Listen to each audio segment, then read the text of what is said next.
Hola, ¿qué tal mis hermanos? ¿Cómo están? Muy buenos días. Sean todos a este servicio de Encuentro con Cristo, día domingo. Y espero mis hermanos que haya sido una buena semana para ustedes, llena de desafíos, de bendiciones, de retos.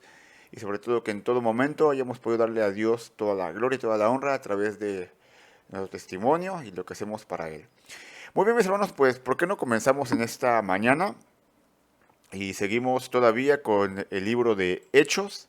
Estamos ya casi finalizando el capítulo número 9.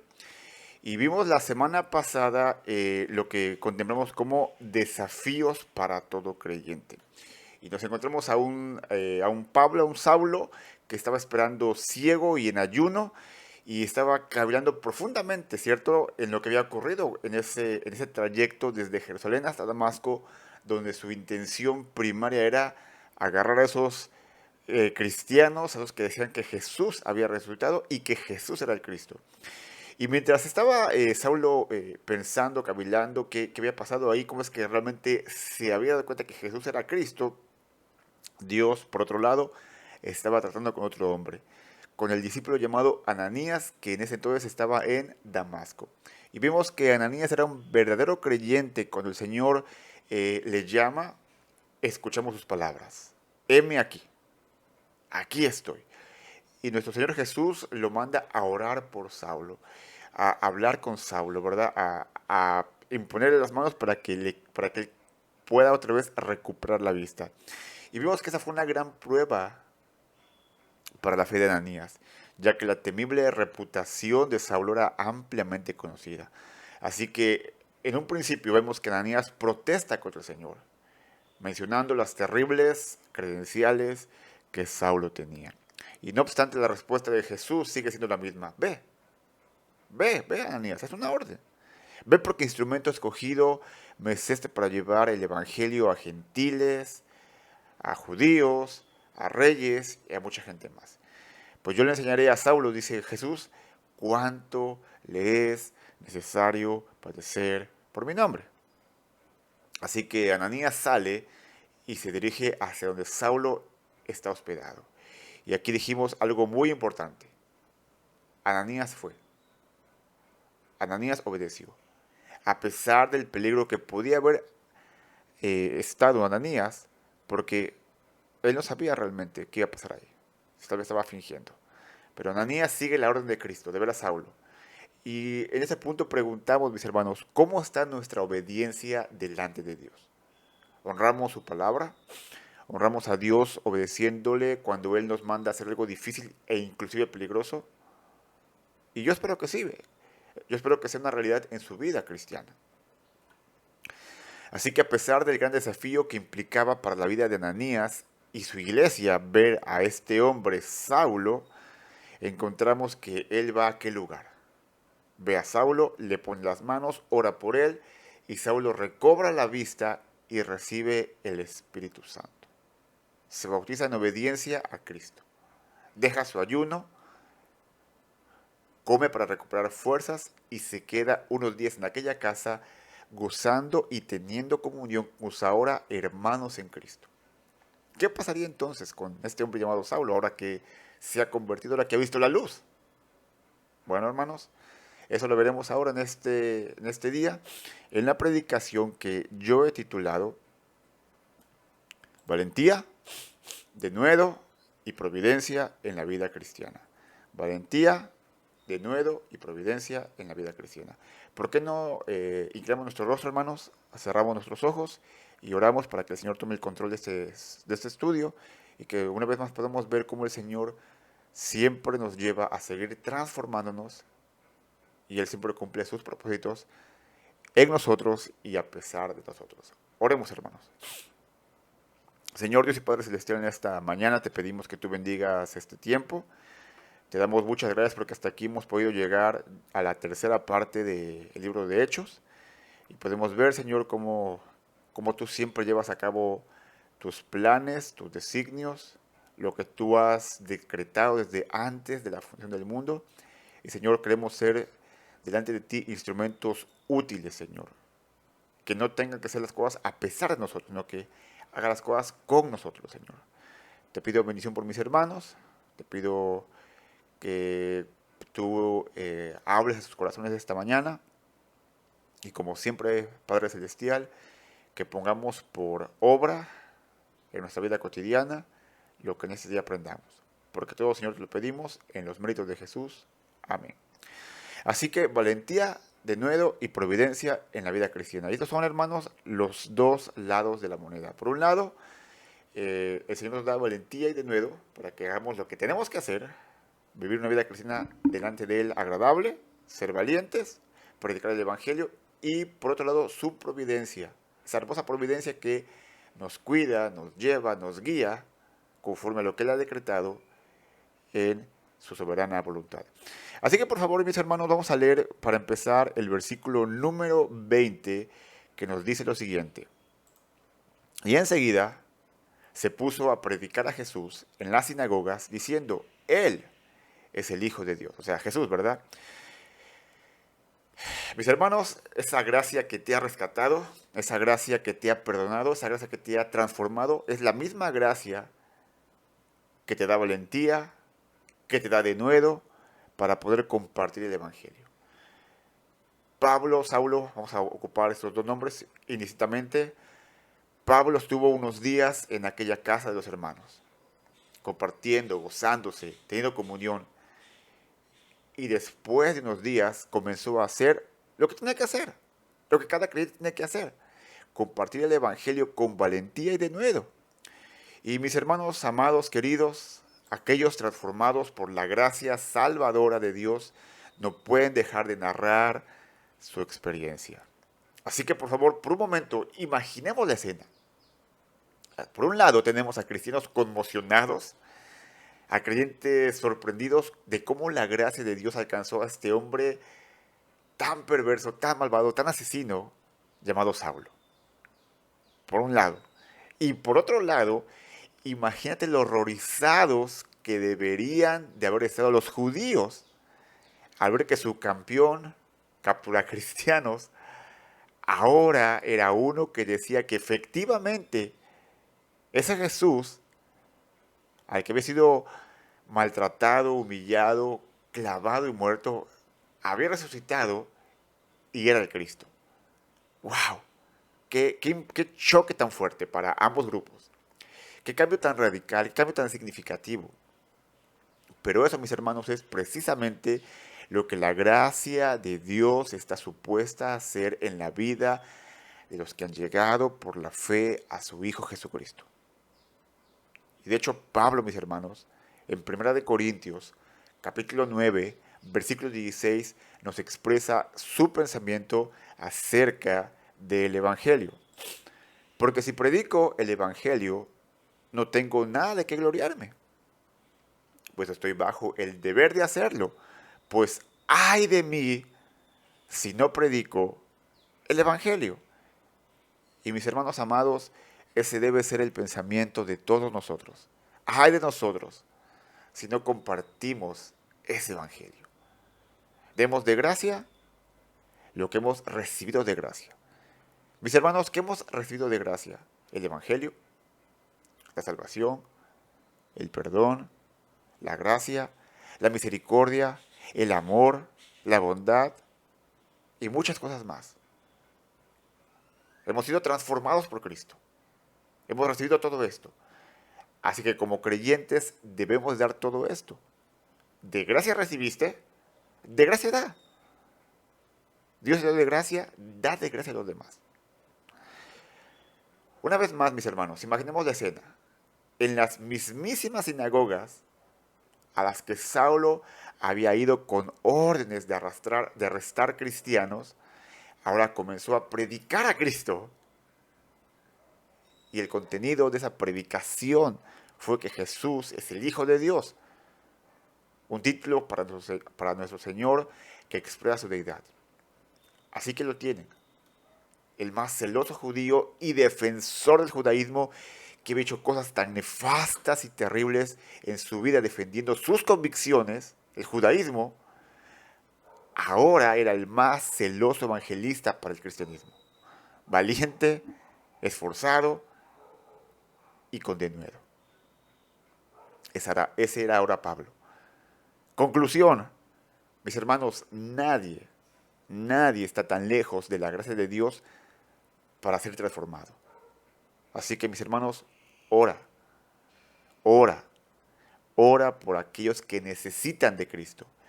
Y ponte presto, ponte activo para predicarles la palabra cada vez que tengas esa oportunidad. Tú no sabes si quizás en una de esas Dios le conceda la fe y el arrepentimiento para llegar al Salvador. Y todos los que le escuchaban estaban asombrados y decían, ¿no es este el que en Jerusalén destruía a los que invocaban a este nombre, el nombre de Jesús, y el que había venido aquí con este propósito para llevarlos atados ante los principales sacerdotes? Una vez más, mis hermanos, usemos la imaginación y visualicemos la escena. Estás en tu ciudad esperando al mejor chef de carne asada, ¿ok? Para ejemplificar, has oído mucho hablar de él. Prepara las mejores carnes asadas y birrias de la región. ¡Ay, qué rico! Sin embargo, cuando llega a tu ciudad, dice que ya no asa carne, porque es perjudicial. Ahora el chef es un chef vegano y de una u otra forma intenta convencerte de las ventajas y noblezas del veganismo. ¿Tú qué pensarías? Yo creo que estarías con la boca abierta. ¿No era acaso este chef el que decía que era un pecado comer verduras? Y ahora viene aquí a decirnos que debemos precisamente comer verduras y dejar la carne. Y yo sé que es un ejemplo un poco absurdo, chistoso y un poco ilógico, hermanos, pero que alguien que ha comido toda su vida carne y aboga por eso ahora diga todo lo contrario, se escucha hasta paradójico y ciertamente contradictorio, ¿verdad? Bueno, algo así, pero en mayor escala, estaba sucediendo con los judíos en las sinagogas, que pensando que Pablo daría un discurso de cómo atrapar a los creyentes, vamos a organizarnos judíos y vamos a ver cómo atrapamos a esos desgraciados. No, ahora decía que ese tal Jesús verdaderamente era el Mesías que estaban esperando. De hecho, esos judíos repasaban en su mente y analizaron la situación. ¿Será que nos equivocamos de persona? ¿Será que él es Saulo? No, no. Era este hombre Saulo el que había estado persiguiendo y destruyendo cristianos en Jerusalén. Recuerden que incluso pidió cartas al sumo sacerdote. Pues su objetivo y propósito era precisamente venir aquí y seguir acabando con ellos. Así que ya nos imaginamos la confusión tan terrible, el asombro de esos hombres. Pero la respuesta de Saulo a tal confusión fue la siguiente, versículo 22. Pero Saulo seguía fortaleciéndose y confundiendo a los judíos que habitaban en Damasco, demostrando que este Jesús es el Cristo. Es muy curioso porque la manera como se trataban los temas religiosos de aquel tiempo era por medio de debates públicos. Así como en su momento Esteban hizo con los judíos, con el Sanedrín y con el mismo Saulo. ¿Se acuerdan que él pues dio una cátedra a los judíos? Fue un debate público, el cual pues Saulo, estando ahí presente, al final consintió con la muerte de Esteban. Pero ahora es este mismo hombre Saulo que hace exactamente lo mismo que hizo Esteban. Hermanos, pregunta, ¿acaso no sabía Saulo que podía pasarle algo similar haciendo estos debates, como le pasó a Esteban? Que lo agarraran, que lo torturaran, que lo mataran. Sí, sí sabía eso Saulo. Pero el corazón de Saulo había cambiado. Su corazón, su alma había cambiado. Su interés ahora de Saulo, su propósito era ahora servir a su buen Dios y Salvador, Cristo Jesús. Con valentía y con denuedo. El texto nos dice que Saulo confundía a los judíos. Y recordemos, mis hermanos, que Saulo tenía la más delicada educación que el judaísmo del siglo I pudiera brindar. Saulo dice que aventajaba a sus contemporáneos. Saulo era de pedigrí en ese aspecto. Así que los judíos no podían esperar igualarle al conocimiento que Saulo tenía del Antiguo Testamento. Así que ahora que Saulo había comprendido quién era Jesús, tuvo esa clave para revelar todo el Antiguo Testamento. Y recordamos, mis hermanos, nuestra frase sacada de Lucas capítulo 24 y versículo 27, que Cristo Jesús está en toda la Escritura. Recordamos a Emaús, Jesús con los discípulos, que les enseñó en todas las Escrituras, o sea, el Antiguo Testamento, porque no había Nuevo Testamento, que todo desde el Génesis hasta Malaquías hablan precisamente de Jesús. ¿Okay? Así que Saulo, haciendo uso de su enorme conocimiento del Antiguo Testamento, de hecho yo creo que lo podía recitar de memoria, y esto aunado con su brillantez controlada por el Espíritu, así como la verdad de los milagros, las palabras, la muerte y la resurrección de Jesús, Saulo pudo demostrar bíblicamente que Jesús era realmente el Cristo que habían estado esperando por tanto tiempo. Y habiendo demostrado todo esto, ya no dependía de Saulo la conversión de sus oyentes. Ahora dependía de ellos tomar ese paso de fe, de arrepentimiento, pero sobre todo de Dios de brindarles la fe y el arrepentimiento para poder ser salvos. Así que mi hermano, mi hermana, joven, señorita, niño que están escuchando esta predicación, de ustedes no depende la salvación de la gente. No somos la cuarta persona de la Trinidad. ¿Entiende eso? Ni tampoco podemos mover la voluntad de nadie, porque ese es el trabajo del Espíritu Santo. Pero lo que sí podemos y debemos hacer es compartir el Evangelio con valor, con denuedo y con amor. Así como de llevar una vida digna, agradable, coherente delante de Cristo. Amén. Así que, después de muchos días, los judíos tramaron deshacerse de él. Y mis hermanos, la frase pasaron muchos días no quiere decir que pasaron, no sé, 5 días, 3 días, unas semanas. No dice eso, o sea, no quiere decir eso, mejor dicho. Más bien, la frase que el escritor de este libro plasma es el hecho de que pasó un periodo prolongado de tiempo. Y la pregunta es, ¿cómo sabemos eso? Por la declaración de Pablo en Gálatas capítulo 1, versículo 17 al 18, que nos dice lo siguiente. Gálatas 1, 17 al 18.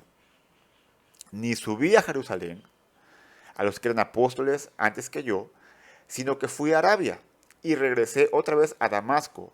Entonces, 3 años después, subí a Jerusalén para conocer a Pedro y estuve con él 15 días. Así que, en realidad, entre los versículos 22 y 23 de Hechos capítulo 9 han transcurrido 3 años, en los cuales Saulo pasó ese tiempo aprendiendo personalmente del Señor Jesús en Arabia. Así que Saulo tuvo el mismo discipulado intensivo que tuvieron los apóstoles con Jesús en su ministerio terrenal, 3 años. Así que de tal manera que pasado ese tiempo, Saulo regresó y comenzó a predicar en Damasco con más fuerza que nunca. Él compartió un tiempo, después fue a Arabia y luego regresó con más fuerza que nunca y siguió compartiendo el Evangelio. Y fue tan fuerte su predicación que, exasperando, irritando por completo a los judíos, resolvieron en consejo matarle. Así dice la Reina Valera, resolvieron en consejo matarle. Versículo 24. Pero su conjura llegó al conocimiento de Saulo y aún vigilaban las puertas día y noche con el propósito de matarlo. en la providencia de Dios, las acechanzas de ellos llegaron al conocimiento de Saulo. De hecho, el mismo Pablo nos dice en 2 de Corintios, capítulo 11 y versículo 32. En Damasco, el gobernador, bajo el rey Aretas, vigilaba la ciudad de los damasenos con el fin de prenderme. Y al parecer los judíos no eran los únicos a los que Saulo había irritado. Durante sus 3 años en Arabia había hablado a fondo, con denuedo, con valentía, y había predicado el evangelio tanto a judíos como a damasenos, que ya no era bien recibido por estos grupos. Hermanos, eso es lo que hace, eso es lo que provoca, eso es lo que resulta de la fiel proclamación del evangelio. Es dulce como la miel. Es dulce como la miel. Es refrescante para aquellos que lo reciben, que se salvan, que se transforman por medio de Cristo. Pero es amargo, es irritante para aquellos que rechazan y desprecian el evangelio del Señor. Y ciertamente había muchos irritados y furiosos entre judíos y árabes, a tal grado que habían cerrado las puertas de la ciudad para que Pablo no escapara. Pudieran prenderlo y finalmente matarlo. Hermanos, estaban tan obstinados por prender y matar a Pablo, de la misma forma como Pablo estuvo obstinado por prender y matar cristianos antes de su conversión. Y así como Pablo en su celo carnal, perverso, fue hasta Damasco para llevar a cabo ese cometido de prender cristianos, eran ahora los judíos y árabes, en su celo carnal y pecaminoso, que vigilaban sin descanso de día y de noche para que Pablo no escapara. Date cuenta lo que el celo carnal y pecaminoso puede llevar a hacer. A llevar a la gente a hacer cosas ilógicas, irracionales, sin pensar. Y sin embargo, la predicación valiente y con denuedo de Pablo había dado sus frutos, que era lo más importante. Así que no solamente muchas almas llegaron al conocimiento del Salvador Cristo Jesús, sino que precisamente el Señor usó esos nuevos creyentes para sacar a Pablo de la ciudad. Siguiente versículo, versículo 25 de capítulo 9 nos dice: pero sus discípulos lo tomaron de noche y lo sacaron por una abertura en la muralla, bajándolo en una canasta. ¿Cómo dice el texto? Pero sus discípulos. ¿Discípulos de quién? De Saulo. Los discípulos de Saulo, aquellos que habían creído en Cristo, debido a la predicación constante y valerosa de Saulo, ahora esa gente, esos creyentes, esos discípulos de Pablo, lo estaban ayudando a él a escapar de la ciudad. Qué hermosa provisión del Señor, mis hermanos. Dios puede usar su poder, Dios puede usar sus ángeles, Dios puede hacer milagros con solo pensarlo. Y sin embargo, Él se digna en usar pecadores imperfectos como tú y como yo, salvados por pura gracia para llevar a cabo sus propósitos y así darle más gloria a su nombre. Qué hermosa provisión del Señor. Qué increíble que entre uno de esos creyentes, de esos discípulos de Pablo, uno precisamente vivía en una casa que estaba situada en la muralla de la ciudad, la cual tenía una ventana por la cual Saulo pudo bajar descolgado. ¿Coincidencia? No, mis hermanos. Diosidencia. ¿Coincidencia? No, mis hermanos. Hermosa providencia. Cuando llegó a Jerusalén, trataba de juntarse con los discípulos y todos le temían, no creyendo que era discípulo. Mis hermanos, Thomas Watson fue un hombre que se dedicó al comercio de esclavos por ahí del siglo XVIII. No tengo ahora bien el dato. Era un hombre mal hablado, era un hombre fuerte, era un hombre tosco y sin ningún respeto por la vida humana y por los demás. Hasta que un día el precioso evangelio de Cristo lo alcanzó.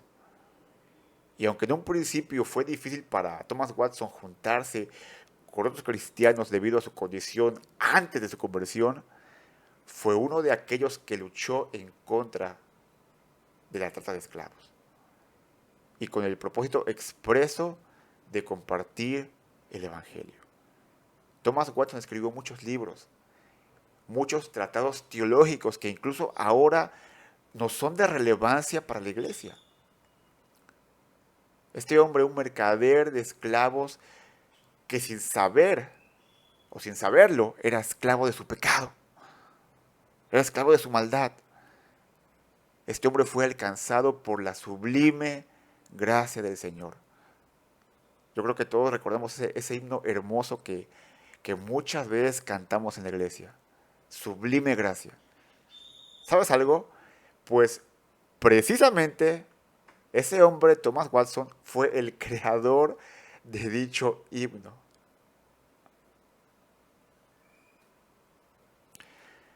Cuando Saulo llega a Jerusalén, nadie quiere acercarse a él, nadie quiere conversar con él, porque Saulo les debió haber parecido el prototipo de lobo vestido de oveja que ahora intentaba destruir desde el interior lo que antes había tratado de destruir desde el exterior. Hermanos, habían pasado 3 años, pero aún se conocía la mala fama de Saulo, lo que él había hecho. Y era normal que nadie quisiera juntarse con él. Recuerden, no había teléfono celular, no había redes sociales, no había Twitter. Las noticias de la conversión de Saulo no eran conocidas en Jerusalén. Por lo tanto, era de esperarse que no se quisieran juntar con él. Pero he aquí entra en escena un hombre importante para la vida de Saulo. Así como Ananías había marcado la vida de Saulo, fue y oró por él para que recobrara la vista, ahora entra en su vida una persona muy importante para la vida de Saulo. Pero Bernabé lo tomó y lo presentó a los apóstoles y les contó cómo Saulo había visto al Señor en el camino y que él le había hablado y cómo en Damasco había hablado con valor en el nombre de Jesús. Bernabé, recordamos que Bernabé es un creyente en Cristo, el cual su nombre significa hijo de consolación. Un creyente el cual habíamos visto en capítulo 5, el cual vendió una heredad y lo que había ganado de esa heredad lo puso a los pies de los apóstoles para que lo dieran a la gente que necesitaba.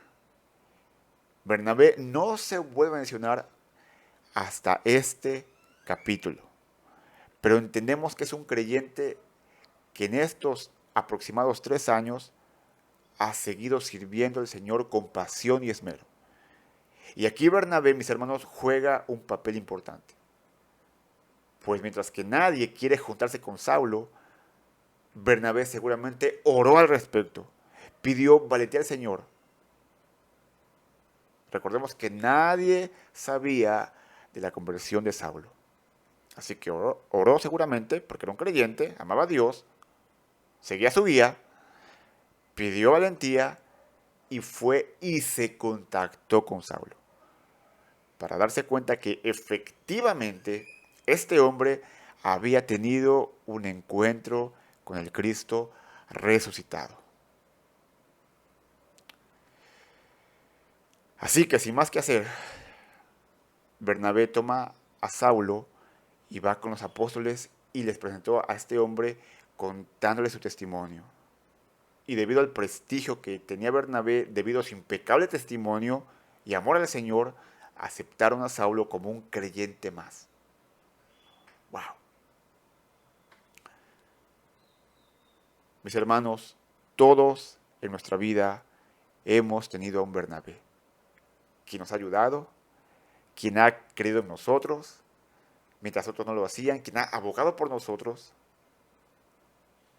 Pero qué mejor que seamos un Bernabé en la vida de nuevos creyentes, para ayudarles, para discipularles, para integrarles en la vida de la iglesia y en la comunión con el Señor y en la comunión con los santos. Todos necesitamos un Bernabé al principio, pero también todos necesitamos ser un Bernabé para los demás, mostrando así el amor y el carácter de Cristo a los nuevos convertidos. Amén.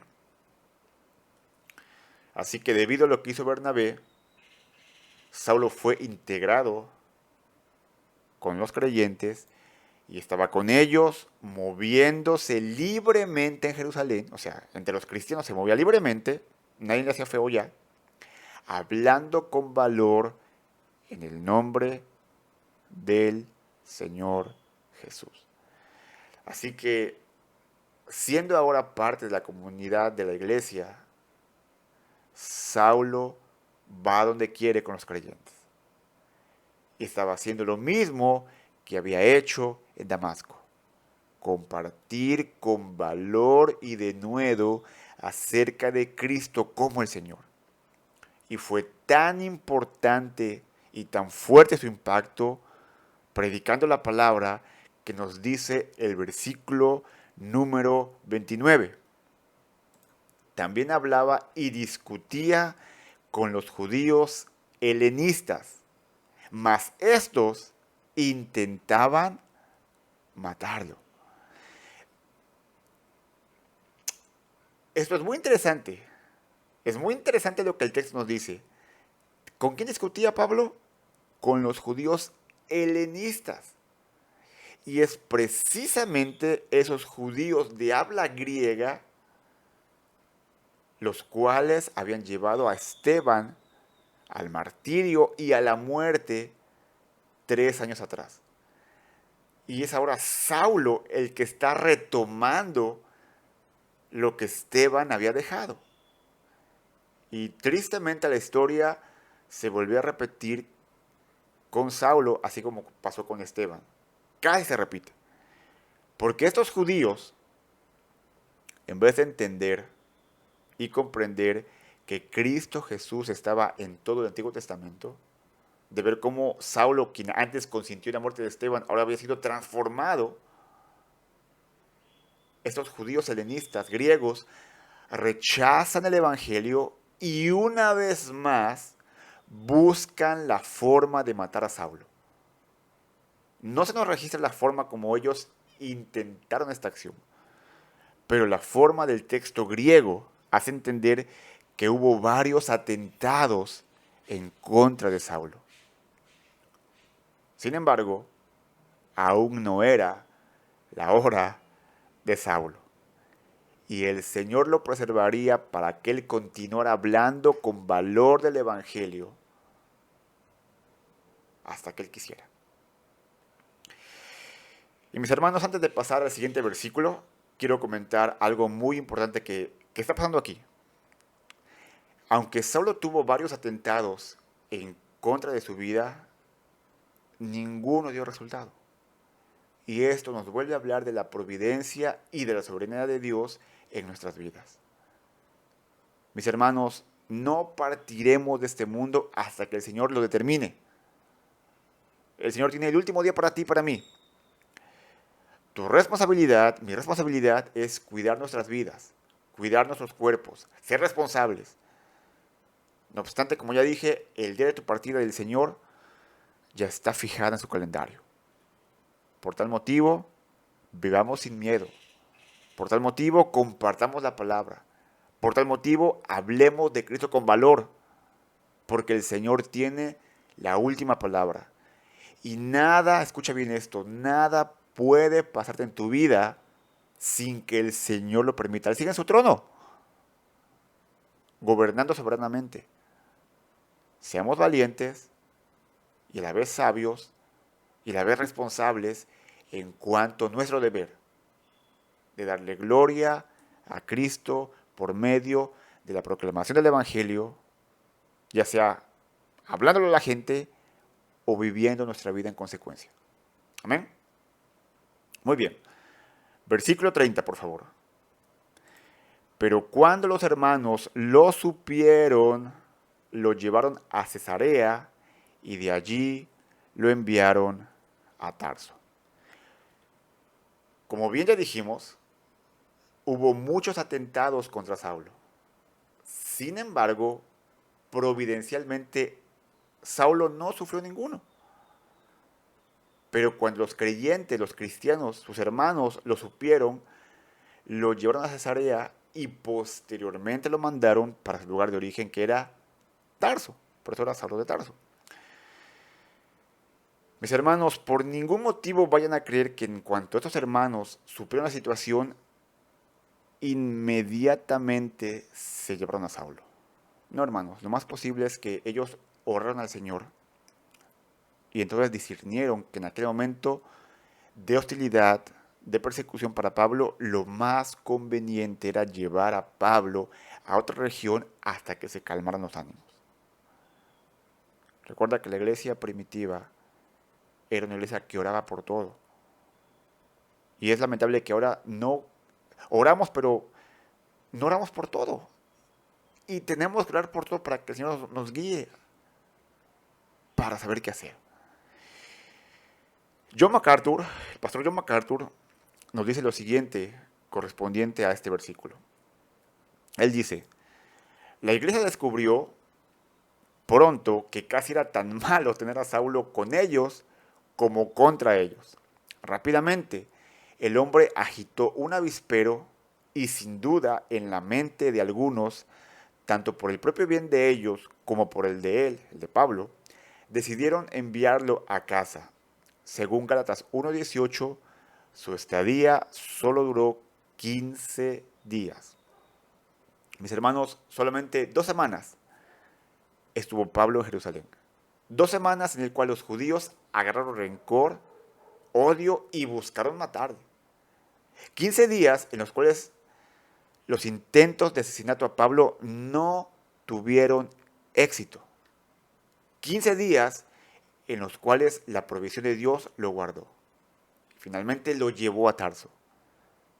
Y una vez más, mis hermanos, qué hermosa providencia del Señor, que nos da los medios no solo para compartir el Evangelio, sino también de guardarnos de aquellos que son contrarios al cristianismo. Valentía de nuevo, pero también hermosa providencia del Señor. Así que andemos sin temor, sin temblor, con valentía delante de Cristo Jesús. Amén. Finalizamos versículo 31. Entre tanto, la iglesia gozaba de paz por toda Judea, Galilea y Samaria, y era edificada y andando en el temor del Señor y en la fortaleza del Espíritu Santo, seguía creciendo. Hermanos, con la salida de Pablo de Jerusalén, la situación se calmó bastante en Palestina. Jerusalén gozaba de tranquilidad. Y Judea, y Galilea, y Samaria eran edificadas las personas en los caminos de Cristo. Y me encanta cómo dice al final del versículo, que la iglesia crecía y se edificaba por 2 factores muy importantes. Número 1, los creyentes caminaban en el temor del Señor y crecían, número 2, en la fortaleza del Espíritu Santo. Mis hermanos, si no tenemos un temor reverente por el Señor y por su palabra, ¿sabes una cosa? No obedeceremos el Evangelio. Haremos lo que mejor nos parezca. Y temor reverente, mis hermanos, no se refiere a un terror o un pánico que me paraliza delante de Dios. Más bien es el reconocer que en su ira Dios debería habernos destruido en el infierno hace mucho tiempo. Pero en su misericordia Él nos ha dado de pura gracia esa vida eterna. Y por tal motivo, yo tengo un temor reverente a Él, puesto que lo reconozco como Dios Todopoderoso, lo cual me lleva a seguir sus estatutos, sus decretos, por amor a Él. Porque antes Él me amó primero y me dio la misma presencia de su Hijo Jesucristo para rescatar mi vida. Pero mis hermanos, podemos tener un temor reverente al Señor y su palabra y sin embargo no caminar en los caminos de Cristo. Puesto que buscamos obedecer a Cristo con el poder de nuestra fuerza, de nuestra inteligencia, y la realidad, mis hermanos, es que no podemos por nosotros mismos. Y si llegamos a poder, será por unos momentos y al final caeremos derrotados. ¿Cuál era? Escucha bien esto. ¿Cuál era, además del temor al Señor, lo que hacía que estos creyentes crecieran? La fortaleza del Espíritu Santo. La fortaleza del Espíritu Santo. Mis hermanos, cada día, todos los días, cuando te levantas, al acostarte, cuando vas a tomar cualquier decisión, ora al Señor. Habla con el Señor. Pide al Espíritu Santo que te dé fortaleza, que te guíe a lo largo de tu día, que te muestre lo que debes hacer, que tengas discernimiento para escoger de lo bueno lo mejor. Esos creyentes crecían y se fortalecían, tenían valor y denuedo. El Señor los guiaba y protegía providencialmente, pero ellos hacían lo que les correspondía hacer. Tener un temor reverente al Señor, ser llenos del Espíritu Santo y en consecuencia obedecían su palabra, amaban al Señor y seguían creciendo en su vida espiritual. Mis hermanos, que esto pueda ser una realidad en tu vida y en la mía. Y que con valentía y denuedo vivamos nuestra vida cristiana, teniendo confianza que en la dulce providencia de nuestro amado Salvador Cristo Jesús no pasará nada de lo que Él quiera que pase. Valor, denuedo y hermosa providencia del Señor. Amén. Vamos a orar. Señor Jesús, te damos una vez más, Padre Eterno, estas gracias por este texto que nos permites escuchar, que nos permites comprender, que nos permites ver, Señor, cómo tú no solamente nos otorgas la salvación, que es algo muy importante, sino que nos dejas, Señor, con todos los medios para que podamos triunfar en nuestra vida cristiana. No nos dejas solos, Señor. Tenemos la guía perfecta y precisa de tu Santo Espíritu. Tenemos el amor del Padre. Tenemos la comunión con Cristo, lo que nos da valor, denuedo, y en tu soberana y divina providencia podemos estar tranquilos y seguros de que pase lo que pase, nada ocurre sin que tú así lo decidas.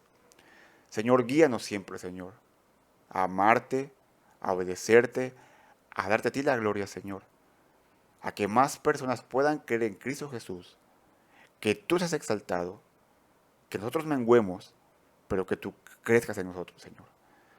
Gracias te damos por cada persona que aquí escucha este mensaje y para aquellos que no han llegado a la fe del Salvador, rogamos e imploramos, Padre Eterno, que tú concedas la fe y el arrepentimiento para que ellos puedan conocer tu palabra, darse cuenta de su pecado y en consecuencia rendir su vida a ti.